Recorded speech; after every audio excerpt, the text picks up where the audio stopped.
It's time for Wise Money with Korhorn Financial Group with financial advisors Kevin Korhorn, Mike Bernard, and Josh Gregory. Good morning, folks. Thank you so much for joining us today. This is Wise Money with Korhorn Financial Group, where every week we're helping you take your next wise step in your financial life.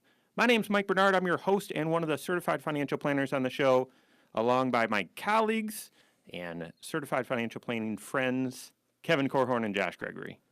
For those of you with high school seniors or college students in your life, did you know it's already time to fill out your FAFSA?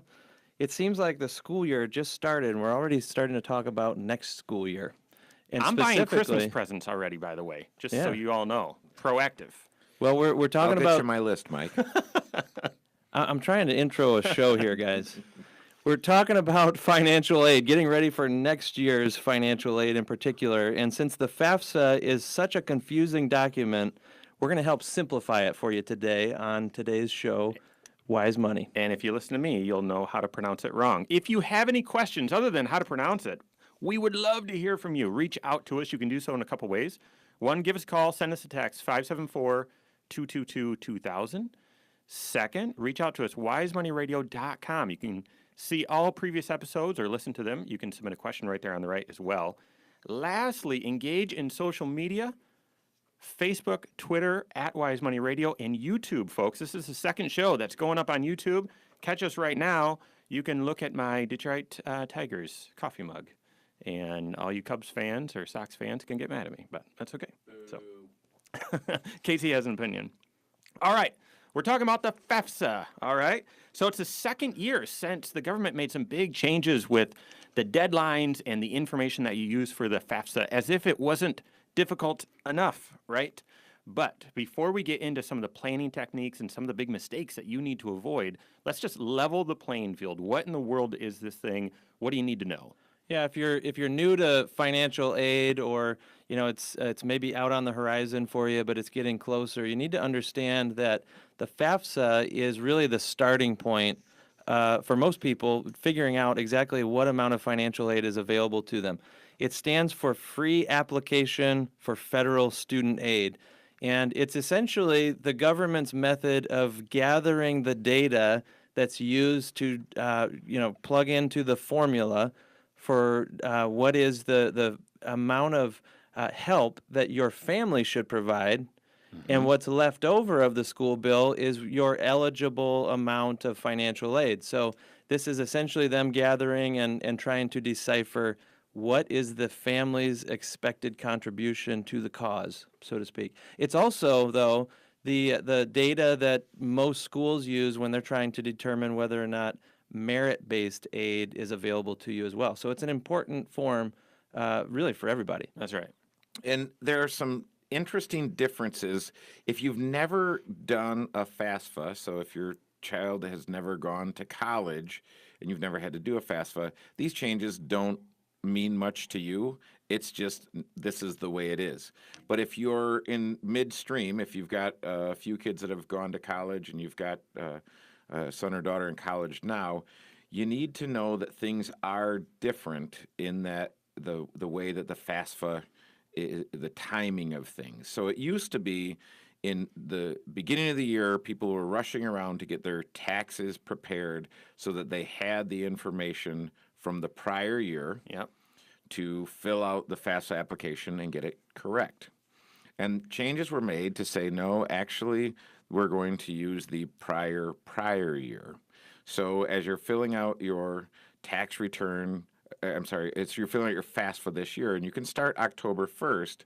You're not using your 2017 numbers, which you would have been had the window open in 18, you're using your 2016 numbers. Now, hopefully, if it's October 1st, you've already got your taxes done. If you don't, you've got 15 more days to get those done. But then once you have your 2016 taxes done, you have the numbers that you can use and put on your FAFSA application that you do this year. Oh, my goodness. So confusing. But I'm just going to not restate because you said that very well, but just hit a couple things and then hit the deadlines. Is the FAFSA that opens October 1st, that application opens, is for the 2018 in 2019 school year. And the tax information that you're using is from 2016. So that's where that prior year comes in. The deadlines, though, are still the same. So for Michigan, oh my goodness, I've got those right in front of me. For Michigan, the deadline is still March 1st of 2018. And for Indiana, it's March 10. But a lot of the financial aid or awards or so on are first come, first serve. So don't delay, folks. Have a party this weekend and get that FAFSA done. Yeah, so if you're trying to keep it simple, I'm using my 2016 tax information, preparing the FAFSA in 2017 for school year 18 and 19. Did you say keeping it simple? We can't even pronounce it. Yeah, I'm not sure. Okay, but it's so several things there, and I want to launch off of that baseline understanding into some planning techniques. And guys, I'm sure you've got a few things that you want to make sure you share, but just with how confusing this prior year thing is, let's touch on that first. One planning technique, so the tax information that's going to be used is from essentially 2 years ago. So if you know, hey, I'm going to have a tax problem, and I'll just give you a couple that could come to mind. One, that you are canceling some life insurance, and all of a sudden that's going to create some big tax consequences, or you want to cash in some stock, and that's going to create some big tax consequences. If you've got a decision and you've got some flexibility on the timing of it, if you have a decision to make that's going to impact your taxes, you want to be cognizant what year you do that and know that 2 years after that event, it's going to impact your financial aid eligibility. So be aware of that. Work with a certified financial planner if that's going to come up to be strategic about when you want to do that. Because, folks, maybe we're kind of in the fall. Josh already depressed us about that. You might be able to make half of that decision December 30th or 31st, and the other half of that decision January 1st, and make the tax impact spread over 2 years, even though it's just 2 days. So there's some planning techniques there, if that applies to you, where you've got a big tax event that you have some decision-making power over, and you can strategize. I like it. Yeah, and so as we look at the 6 areas of financial planning, tax planning is a huge piece here. And again, this is why you want to be working with your certified financial planner, because to the extent, and some people have income that is easier manipulated than others. Business owners, right? yeah.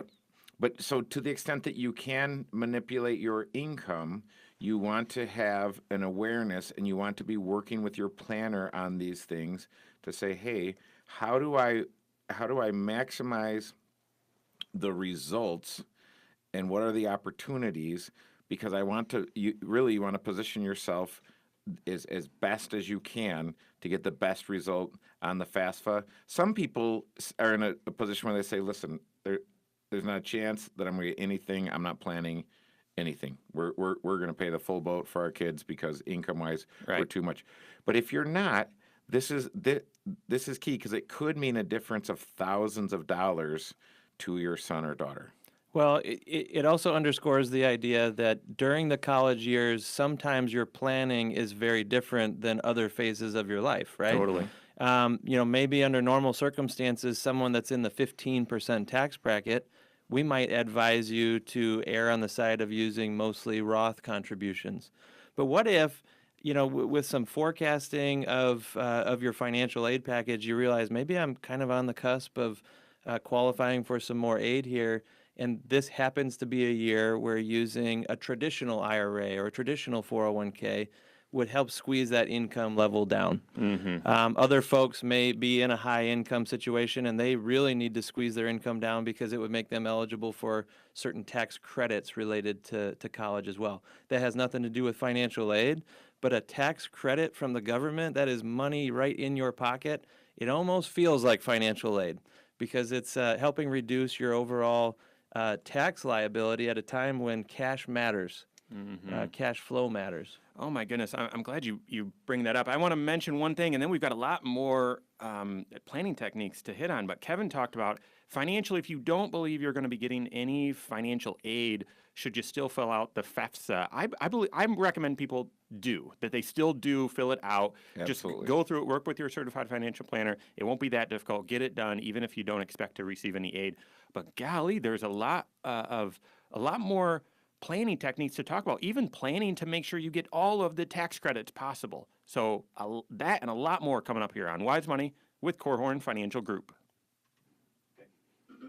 All right. Hey, Mikey B. Hey, Kevy K. When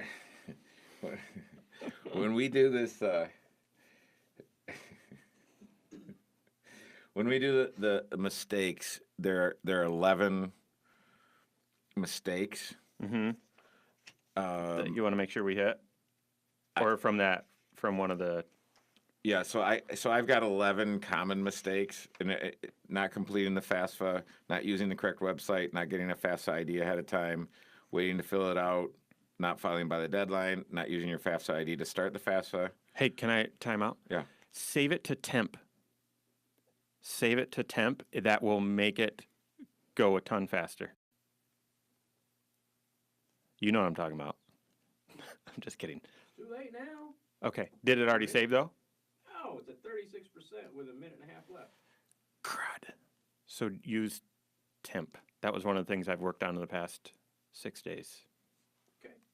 So, all right. So just run through those. Can I run through those, and then you guys say something? Mm-hmm. If you. That might be the meat of it. I think we've got a couple other planning techniques. I specifically want to warn people about one of them. So if we spent a couple minutes on planning techniques, but still hit that, if we don't hit, the truth is if we have FAFSA go 3 segments, we're not going to have the quiz in the 4th. So we've got to get it done mostly in this segment. Okay, so do you want to do planning techniques first and then use what's left for mistakes, or do you want to do mistakes first and then do planning techniques? I don't know. What do you think? That doesn't matter to me. We We were kind of in the spirit of planning techniques, or I'm so if tempted. you're just kind of adding on to the first segment and then we flow into mistakes. Mm-hmm. Does one of the mistakes talk about cash? What to do with cash? No. Okay, then I want to say mine first. No, these mistakes Are a little more generic. Yeah, they're beginner level mistakes. These are not the advanced mistakes. All right. Casey, how are we doing? Stuck at 99 again. Fabulous. Okay. So is that one of the articles that he provided the link for? Or did you do a different search? No, I did a different search. Because one of them, it was pretty granular, the mistakes. Like, Right. oh, Yeah. you filled out number 36 wrong, and that caused a problem on number 53. But, Yeah. okay. All right. So do we want to go into the I don't think so. 36-53 hike? Omaha. Okay,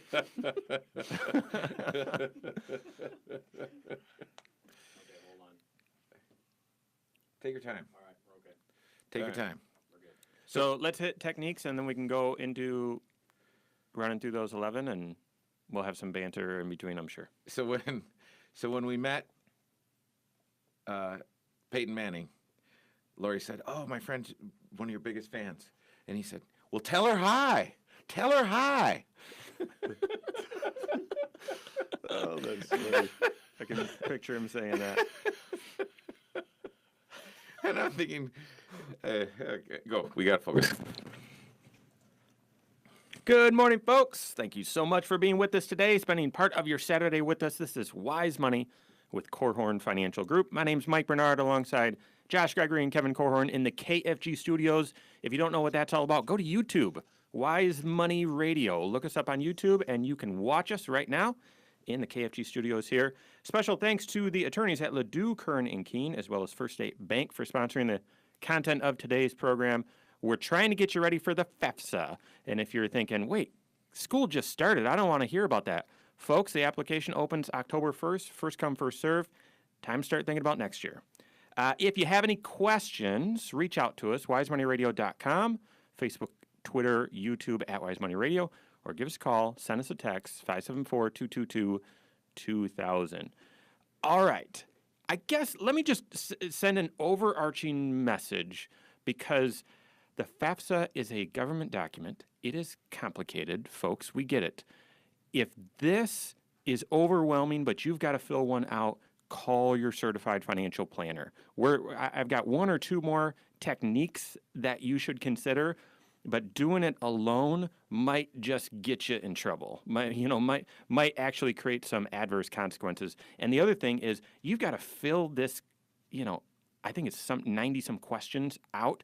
A lot of that's just based on your financial data that your certified financial planner should have in your financial plan. It should be right there and spell it out. So if you've got questions, if this is overwhelming, reach out to your certified financial planner. We're going to talk a little bit more about techniques, and then we have some mistakes that you need to avoid to fill it out correctly. All right. When you're filling out the FAFSA, you're going to be putting down, all right, here's how much money I have in the bank, here are my assets, and here are the child's assets.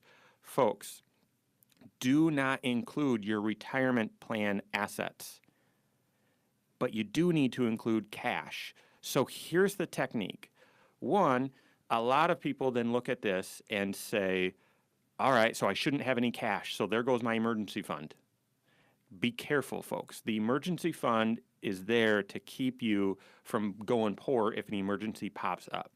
However, you should be strategic about using Roth IRAs and making contributions to Roth IRAs. If you're in this season where you're going to be filling out the FAFSA and looking for financial aid, and you've got way more cash than you've really needed, then your financial planner says, yeah, you've kind of got, you need this much in emergency fund and you've got way more than that, you need to be strategic about putting that money in a Roth IRA so that it doesn't count against you.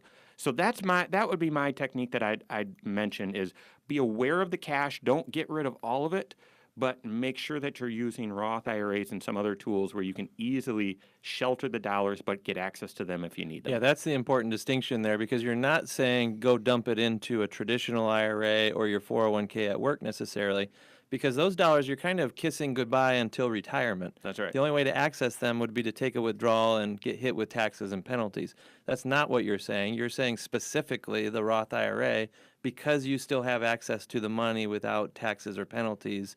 At least your contribution, right? That's right. The Roth IRA is kind of the financial Swiss Army knife. You can use it for a lot of different purposes, and this might be a way to help you on the FAFSA. So, all right, let's talk through a few mistakes, and we've got several to rattle off here. But let's see how many we can get in here. Well, the first mistake is not completing the FAFSA. That's right. Yeah. So you say you want to do it. There is no income cutoff when it comes to federal student aid. You want to just know that. And a lot of different educational institutions require for you to attend, this has to be filled out. So I would just plan on, hey, this is something we're going to have to do. We're going to have to do it while the kiddos are in school and get it done. Well, especially those of you with higher income or substantial means, you may just assume that, well, we're not getting any financial aid. What you're probably thinking of is the federal financial aid. You're probably not going to qualify for grants, is what you may be concluding. But there's other forms of aid out there, and in particular, I would pay a special close attention to merit-based aid. This is often what a school rewards to someone. Sometimes they will only give you certain scholarships or certain benefits if you have filled out the FAFSA and you don't qualify for need-based. So actually, applying for the FAFSA may open up some dollars to you that would otherwise, those doors would be closed. So the next mistake is an interesting one and particularly timely based on current events. So the next mistake you could make is not using the correct website. So You go to Equifax.com? Well, I put in financialaid.com and I was blocked. We have some pretty tight security on our work computers. I was blocked from going there because it said malware. I'm going to a malware site. So if you go to financialaid.com, or you click on the wrong link and go to the wrong place, you could get yourself in big trouble. Now, Mike, you just referenced the Equifax issue. Hey, folks, we're doing Wise Money Minutes on 95.3 MNC in the mornings on Monday, Wednesday, Friday. That's fresh content, folks, that we're pushing out, telling you what's on our mind, what you should be thinking about financially. And I did one recently about the Equifax stuff with some communication. Hey, this is what you need to be doing. And so we're going to have those on the website as well. So just stay tuned. Yeah. Yeah, but just you need to know, not only did hackers break in and get access to 143 million people's personal information, Equifax tweeted the wrong URL, so it was sending people to a site that you could get malware and other things, and you're putting in sensitive personal information. Of course. So I would be really, really, really, really, really careful, and I don't know, measure twice when you're doing this. And WiseMoneyRadio.com is completely safe. Hey, there is an advantage, though. We're not trying to scare you away from applying online, because it can actually be a much faster, more streamlined process if you use the correct website, because it can skip through certain questions that don't apply for you. Yeah. That's part of the overwhelming process of filling out a paper form is, boy, do I have to check every box? Does some of this apply? What doesn't? Well, the software will help kind of force you through the process a little bit faster based on your answers. FAFSA.gov. Frank Alpha Frank Sierra Alpha.gov. So here we go. Not getting an FSA, easy for me to say, not getting an FSA ID ahead of time.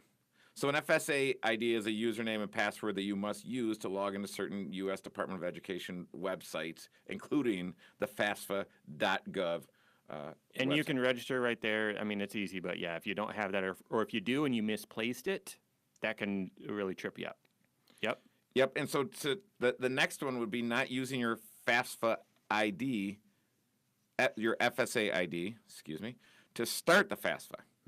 So once you've got your FSA ID, you need to use it when you're starting the FAFSA. I think they prompt you, and that's required now, but I could be wrong. Hopefully it's required. Gosh. Yes. So it's required promptly. Okay. So waiting to fill out the FAFSA. Yeah, we mentioned a lot. So we had some folks from Bethel on a year ago to help us communicate these changes.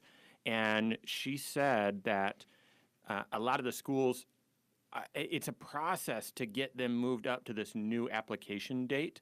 But folks, I'm assuming a lot more schools are ready now, and a lot of the aid is first come, first serve. So don't delay. You've already got your tax information done.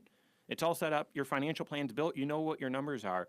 October 1st is the application date. So get in there, do it. Don't wait. Well, the thing that goes hand in hand with that is you have to be accepted to the school before they're going to put together a financial aid package for you as well. So this is just all part of the process of your school hunting, if your child is a senior or a junior or anything like that. But as you said, that rolling period, if they're accepting new students and they want to push out a financial aid package to them as quickly as possible, so you'll make a decision, a buying decision, so to speak. Yeah, right. Then they're going to be awarding dollars, or at least making it available pretty quickly, and you want to be at the front of that line while the money is available still. All right, I can see Kevin. He's chomping at the bit. He's got a couple more really, really important mistakes that you need to avoid. We're going to hit those, but plus, folks, one of my favorite activities on the Wise Money Show is to give you guys a quiz. And I found one that I absolutely hated this week, and I thought, this isn't even fair, but we're going to give it to you here on the show, and you're gonna ace it. You're gonna get a 4.0. So a few more mistakes that we need to hit, and then financial quiz coming up here on Wise Money with Korhorn Financial Group. Okay. So we don't. I mean, we don't have to hit them all, right? Yeah, well, I don't think we hit them all. But what's your top maybe one or two? Just to... the problem is they're so. I think we have to say missing the deadline, right? Yep. Yes. Because if you miss it by a day, you've missed it completely, right? Yeah. So how about missing the deadline, listing only one college, and not signing the FAFSA? Oh, rattle those off real quick. Yep. What about wrong assets or wrong income numbers used? I was thinking that. That points towards, if you have any question at all, get your financial advisor involved. Well, that is that ties into inputting wrong information, confusing Yeah. parent and Good. student information, entering the wrong. So should we do that? So Or hey, I could just piggyback on what well, you do you said. want to do you want to do the next 4? No, you're No, fine. rattle those off like bam, bam, bam. Don't pause in Okay. between and lay it out. Just, hey, these are the other mistakes, bam, bam, bam, and Josh can add on, and then I'll take us. Wait, so I'm going to rattle them off, and then at the end, Josh is going to tag on. Sure. Or we'll see how it goes. Okay. Got it. Clear as mud. Okay. Awesome. Got Okay. it. So what? Are we still waiting on Casey? So what were the 4 again? Missing deadlines, Missing deadline. entering the wrong information, and I was going to just clarify that and say assets and income numbers, And it's not just asset. So when you or which parents get counted. And Yep. Confusing parent and student information, entering the wrong name. Yes, I'm serious. Entering the wrong social security number.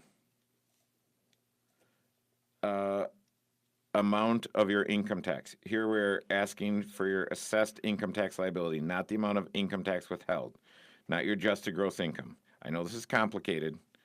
To make it simple, work with your financial advisor. okay, So I may it's- not have much commentary. Yeah. Just depends on how long that takes. Okay, so Because you're hoping to get through how many of the questions in the first or in this next 2. 2? Okay. But we can always squeeze down how much we banter about the questions. So it's whatever. How are we doing? okay, so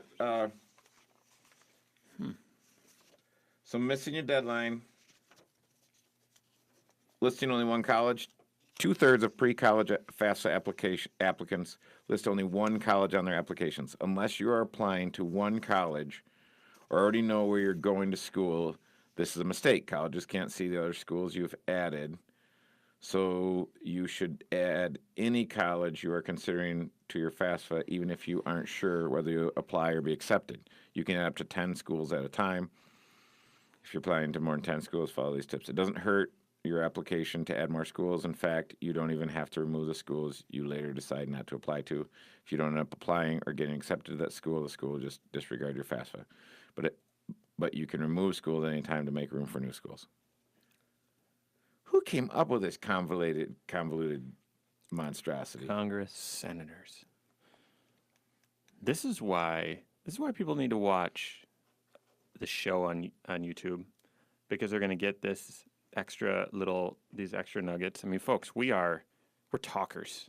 So we've got to be constrained to the time that we're on air, but every week we cut about half of our agenda because there's just not enough time to say it. That's why we moved our studio to KFG Studios, because at the station, everyone teased us for being over-prepared, especially Casey. Are we ready? Nope. So hang in at 99. all right. So this, but that is a reason why people should watch it, because there's stuff in between where not only is it a little funny sometimes, but You can listen to Casey over there crunching some nuts. All right. That will get edited out. What? No, it's almonds. Yeah, let's hear it. no, we're over time. Good morning, folks. Thank you so much for being with us today. This is Wise Money with Korhorn Financial Group. My name is Mike Bernard, alongside Josh Gregory. Next to him, Kevin Korhorn in the KFG studios. Hope your weekend is off to a great start. Thank you to Bethel College Adult and Graduate Studies, as well as Diane Bennett with REMAX 100 for making the Wise Money Show possible. Thank you very much. Folks, if you have any questions, we've been talking about the FAFSA today and really college planning. College is so ridiculously expensive. By the time my newborn gets there, I'm hoping the whole system has been reworked and reformed.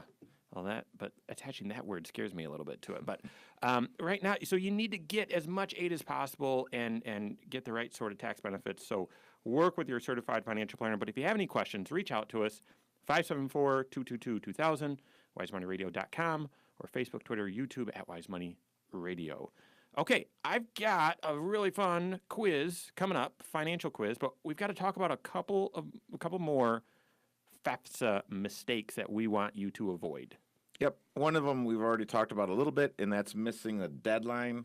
Number 2 would be listing only one college. You can list up to 10, and so and that doesn't hurt you if you don't end up going to the other 9.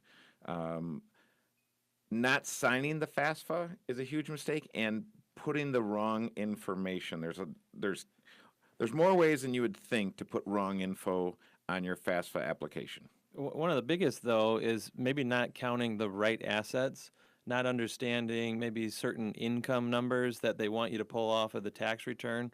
To me, that's the primary reason why you need to have on speed dial your financial advisor or maybe your CPA to help you decipher some of the info that's being collected. We get those phone calls every fall now. Used to be every late winter. Just helping people make sure that they're getting it right. There are even ways online that you can link up your tax return data, have it feed into the FAFSA, hopefully eliminating the possibility of a mistake. For those of you that maybe are divorced, you also have to pay especially close attention to which parent's information is making its way onto the tax return. You don't want to give more information than what they're really asking for and possibly disqualify your son or daughter for some much-needed aid in that case. That's right. So if I were to wrap up the whole FAFSA conversation, folks, the application opens October 1st for the 2018-2019 school year. You're going to be using your 2016 tax information. It's complicated. Work with your certified financial planner to make sure you're filling it out correctly and that you've got the right strategies, financial strategies, to get as much aid as possible. And I cannot believe we're in the third segment and we haven't said it. So much of the quote-unquote aid is our loans. So over and above this FAFSA issue is college planning. In my opinion, loans don't equate to aid. You want to have a good strategy for how are you paying for college, what role are you playing, what role is the student playing, and so we've talked about that a lot, but that should be superseding the FAFSA. Okay, folks, one of my jobs, I kind of like it, as part of being the host for the show, is I troll different financial periodicals or websites, and our esteemed producer, Casey Hendrickson, does the same, and sometimes we'll run across some articles that we say, we got to talk about this. And I can't believe I went there, but I was on an NBC website, and I saw a very interesting title about a financial quiz, and it made me both excited and just really upset. And so here we go. The reason why I was excited is it said most Americans can't answer these 5 basic money questions. And I thought, well, they don't know the Wise Money audience, so I'm sure our audience would be able to answer all these correctly. And then I started reading the questions, and it just made me upset because I'm not sure how basic these are. But, folks, if you're out there, if you saw this article or if you see articles like this, we want you to get an A, and not just on these little quizzes. We want you to get an A in your financial life. So we are going to talk through these 5 basic questions and talk through what the questions are, what the answers are, what we think, and so on. Are you ready? Let's go. All right, first question. If you were able to set aside $50 each month for retirement, how much would that end up becoming 25 years from now, including interest, if it grew at the historical stock market average? A, about 15 grand. B, 30 grand. C, 40 grand, D, 60,000, or E, more than 60,000. The answer, you can see what I'm talking about. I think you can tell already. The answer is C, about 40,000. And before we even dissect that, is that even a fair question? Is that a basic financial planning question that average Americans should get right? I don't think so, personally. Unless you have a financial calculator and you know how to use it, the idea of compounding money is it's kind of an abstract concept, but also knowing you have to know what is the historical rate of the stock market. Not only that, folks, but if you see this quiz, they use the wrong rate of return, right. in my opinion. They use 7%, which I think moving forward, maybe you'd want to forecast off of that. But if you just look back, that's not the historical return of the stock market. 7%, it's closer to 10%. That's right. So they're deriving their answer from the wrong input, which, folks, so be careful about online financial calculators. Do not trust these things when you're trying to plan your retirement. You have no idea what assumptions they've got baked in. Right. Well, you got to be careful though, because they're saying 7% is the return of the stock market. I think 7% is a lot closer to what the return of a diversified portfolio. I agree. Certainly not what another famous radio show host would say, a good growth mutual fund gets you 12, 13%. So we don't subscribe to that theory, but so we would say 7% is a lot closer to what a diversified portfolio would give you, 7 to 8% over time. And I was meeting with someone this week, and they said, hey, I just want to do what the S&P 500 is doing. And we've addressed this, but I thought it was interesting that it came up again. And I said, are you okay losing half the value of your portfolio? We must have talked to the same person. I had that exact same conversation and asked the exact same question with someone this week as well. And when the sun's shining and the birds are chirping and there aren't really many problems in the world, it's easy to say, well, shoot, I can handle that. My 600,000 goes to 300,000 before it goes to 900. I'm fine with that. Most folks can't handle that roller coaster ride, and for most of the folks that we work with, that kind of taking on that kind of risk isn't necessary. The thing I like about this question, though, is it underscores 3 inputs, as you were pointing out, right? We've said many times on this show that the recipe for building the right retirement nest egg for you has 3 ingredients that go into it. How much money are you feeding into the account? They said $50 here. That's not the right amount for you. I can about guarantee you, right? $50 a month isn't going to get it done. 25 years worth of growth. Time. How much time are you doing this over? That's the second ingredient. And then the third is you have to add some risk to the equation. You have to give your investments the ability to grow. They said grow it at 7%. That may be the appropriate amount for you, but it should be a decision that you make based on your overall financial plan. So what is your formula? That's our question. If you don't know the answer to that, then maybe it's time for you to be looking into your own financial planning, and in particular, these long-term goals like retirement. Yeah, the longer time you have as you're saving up for retirement, the closer that over that entire time you'll reach a competitive average return is much more likely. If you're just investing for 3 years and you say, okay, I'm 3 years away from retirement, I've got to stock a whole bunch of money away, it's not very likely that you're going to receive some sort of average return.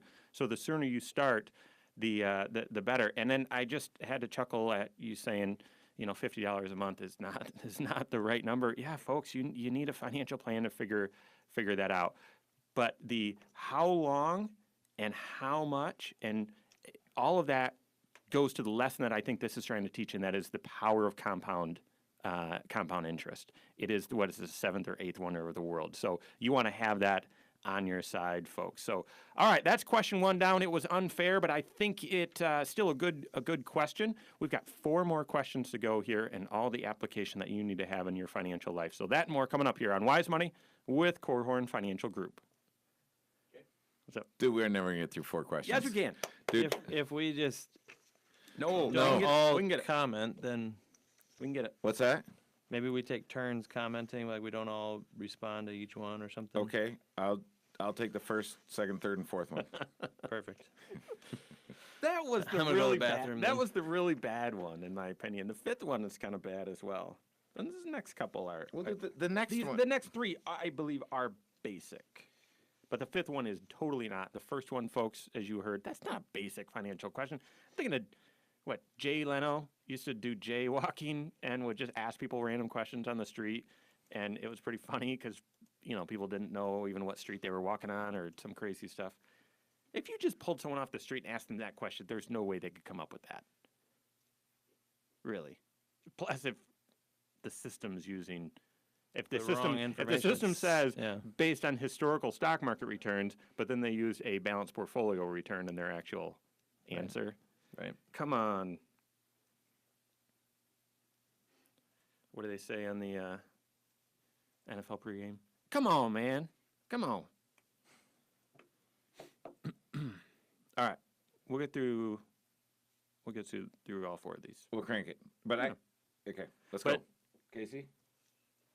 Oh, my word. But in going fast. Your computer, not mine. Hey, we're going to get Casey some caffeine. Maybe you can move a little faster. I'm out. Need more. I have a quick anecdote on this one.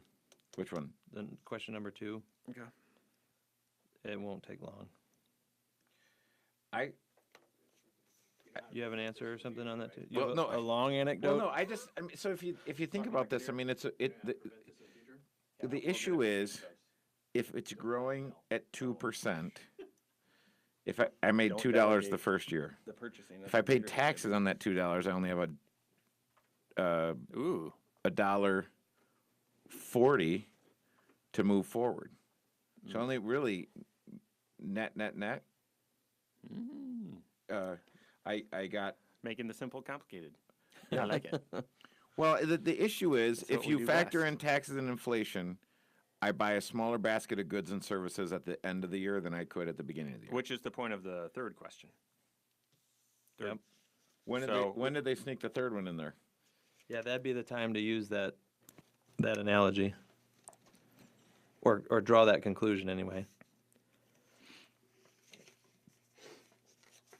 It's the effect of inflation. You're not even keeping up with inflation. When I do the test recording in the new file, it seems to be recording. So if you just want to risk So we're ready to roll? if you want to risk it, we can do it. No, we don't want to risk it, do we? No. I think we can fix it after the show, too. So let's get this last one. Some Ted DiBiase theme music if it messes up. What do you say? I don't know. He's been trying to get. What do you think, folks? If you're listening right now, should we change our bump music in and out? I would love some suggestions. If you think we should, and Kevin's already getting a little sad. No, I'm not If you getting think sad. we should, and then what do you think we should change it to? No, that's been a top priority of mine for the last 2.5 years. It's just not gotten done. changing the music. Yeah, A1. You're the one that picked it up. That's A1 top priority. Listen, dude, if we could get Casey moving, get him a little caffeine, have him saving faster, we will put new bump music in and out every segment. I vote for Insane Clown Posse. That's just me. That's Grand Rapids, man. That's crazy. I grew up in high school when you could walk down the street and go to one of their concerts. Somebody was doing a backyard wrestling thing last weekend. We drove home. They had a whole ring set up and everything. Really? Mm-hmm. Randy Ebright was the referee. Really? Yeah. That's funny. Seriously. I remember one Halloween, ICP in a neighboring town was doing a concert in a graveyard, in a cemetery. Like, that was the big thing. Like, And are you people going were to- just dying to get in. I bet they were. We did Wow. not go. I did not go. More dead people. They like music too, you know. Yeah. Some of them are grateful. Wow. All right, we close? I mean, it's still hung at 99, but honestly, it is recording. Like when I do a quick little like test demo, it's recording everything just fine. So if you ask me, I would risk it, and then not blame me if it doesn't do anything. I would blame Adele. Adele? What does Adele? she have anything to do with this? I'm pretty sure she's the fault of everything wrong in the world. Well, I know that. I thought it was someone like you. I'm fairly certain that was good. I'm fairly certain I mentioned something about having a dedicated, high-powered multimedia computer to run all of this. I thought that's what we got. You got Adele. I thought that's what we got too. And so our tech guy, Done. our tech guy came in and I asked him that, and he was like, "Yeah, you do." And No, you yeah. don't. all right, let's roll, and we'll fix it between. Tech guy and I need to have a talk. All right. Good morning, folks. Thank you so much for being with us today. This is Wise Money with Korhorn Financial Group. My name is Mike Bernard alongside Josh Gregory and Kevin Korhorn in the KFG studios. Hope your weekend's off to a great start. If you have any questions, reach out to us, 574-222-2000. You can call or text that number or wisemoneyradio.com. Lastly, folks, every show that we do is on podcast. You can find it iTunes, Google Play, Wise Money with Korhorn Financial Group. Or this is our second show that we're posting on the YouTube channel. And I tell you, there's a lot of good banter in between. So, folks, if you want a little additional content with a little humor, check out the YouTube channel, Wise Money Radio. We actually mentioned on there this discussion about should we change some of the in and out music, the bump music. And we'd love to hear from you, email or text, whether you think we should or if you have any suggestions. Casey's got a whole bunch of hilarious ideas, but trying to keep the show a bit serious, so we'll see. But reach out to us. Let us know what you think. 574-222-2000, wisemoneyradio.com.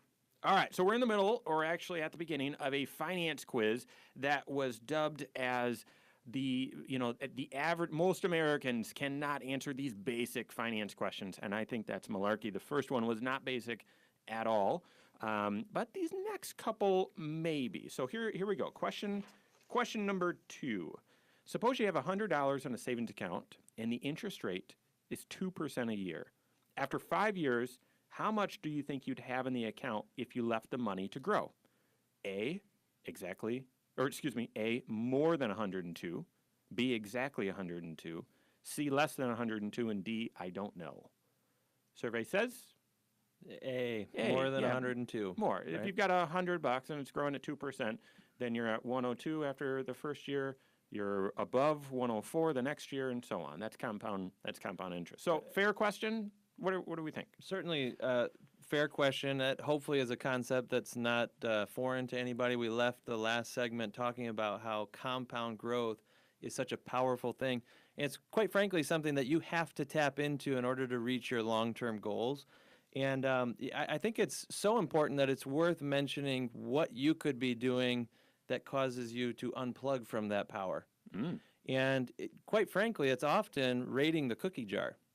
You know, if compound growth is earning growth on top of growth, and you start raiding those dollars as they come, then you're not going to experience the kind of compounding effect that you otherwise would. I had a client just this past week where husband and wife had an account each. They mirrored each other as far as investments, but he had tapped into his account to pull out some money for some business capital that he needed. And so we could actually compare his results to hers, where the only difference is, did you tap into it at all? His rate of return was about 4% less than hers. She was around 11. He was at about 7. They had the same investments performing the same way, but pulling the money out unplugged from that compounding growth. And 11% on a bigger number is a bigger number, right? That's right. So, all right, let's keep rolling here. Question number 3 is very similar, but it has a different principle that it's trying to touch on. Number 3, imagine that the interest rate on your savings account is 1% a year, but inflation is 2% a year. After 1 year, how much would you be able to buy with the money in this account? A, more than today. B, exactly the same as today. C, less than today. Or D, I don't know. Mr. Korhorn? Yeah, we're going to go with C, which is less than today. And again, to restate it, you're growing at 1%, and inflation is 2%. So in essence, what that means is at the end of the year, I buy, even though my 100,000 grows to 101,000, to keep up with inflation, I'd have to be at 102. So I buy a smaller basket of goods and services at the end of the year with my money than I could have purchased at the beginning of the year with that same money. Yep. And so when you look and you say, what are the enemies of the growth that you have on your money? There are 2 main enemies. Number 1 is inflation. Number 2 is taxes. So that's where I would say be very aware of inflation and its deleterious effects on your money. I think this is a basic financial question. And folks, I assume you got it right. I hope you did. When you're asked the question, How many of you are getting this wrong when you apply it in your life? Yeah, behaviorally, right? Because I think there are times when the stock market seems riskier than other times, or your financial life seems riskier than other times, where you willingly say, I'd rather have that safe 1%, even if it means I'm losing money every year because I'm not keeping up with inflation. And there might be seasons for that. But we, as certified financial planners, have seen people believe that they're in that season a lot more frequently than they actually are. So what I mean by that is for your emergency fund dollars, hopefully the interest rate on your emergency fund is keeping up with inflation, but there are seasons where it may not. But your retirement money, it's got to. Folks, it's got to keep up with inflation, in fact, beat it. So I think that's a fair question and delivers a good principle. All right, question number 4. This one, I don't know if it's basic, and let's see, I think it was 70% of people got this one wrong. It's true or false? Buying a single company stock usually provides a safer return than a stock mutual fund. Is that true or false? Well, folks, that answer is false. And a mutual fund, by definition, is a basket of individual stocks. So you've got many, hundreds, though a lot of the ones we use, thousands of individual stocks. So what are the chances that the one that you hold is safer than the basket of 1,000? No, it's just not. No, the 1,000 are safer than the one. That one could be Enron. The one could be Apple stock, which is a great company, right? But the stock recently has been struggling because of, the rollout of the Apple Watch and these other things, just concerns over where they will continue to grow. So the basket of stocks is less risky than the individual stock. I think you probably got that right. Hopefully you did. But again, I would point to, are you misapplying this principle in your life? We've got a show upcoming where we're talking about investing in the company stock that you work for. I will tell you, I've seen it a lot where people think, hey, I go to work there. This company is safer than what the stock market or that mutual fund is because I'm there. It is safer. And folks, no, it's not. The principle is one stock is riskier than a basket of stocks. That's right. It's just more familiar to you, right? Right. And sometimes it can even give you the illusion of control as well. But we've often said on this show that concentration builds wealth and diversification preserves wealth. And since we're talking about trying to lower risk to the right level, make sure that you still have growth potential, but that you're not taking an excessive amount of risk, diversification is the way to go. And that's why we recommend mutual funds as a way to get exposure to many of the world's best companies.